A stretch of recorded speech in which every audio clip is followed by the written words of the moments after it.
Elhamdülillah ve salatu ve selamu ala Rasulillah.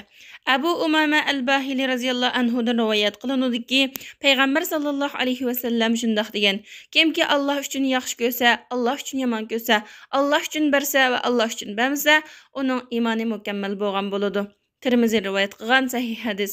Bu hadis Payg'ambar sallallohu alayhi ve sellem bizga boshqalarni yaxshi ko'rish sababimizning uning Alloh taoloni rozi qilgan, Allohga yaqinlashtiradigan taat ibodatlari tufaylidan va boshqalarni yomon ko'rishimizning sababining uning Alloh taoloni g'azablantiradigan gunoh ma'siyatlari tufaylidan bo'lishi kerakligini, Allah razı bo'ladigan o'rinlarga Allah razı bo'ladigan kishilarga berishimizning lozimligini, agar bermasak ham Allah razı bo'lmaydigan, Allah yaxshi ko'rmaydigan kishilarga bermasligimiz, undaq o'rinlarga ham bermasligimiz lozimligini bayon qildi. Bu ishlarni qilishga qodir bo'la olgan kishi albatta boshqa ishlarni qilishga qodir bo'la oladi.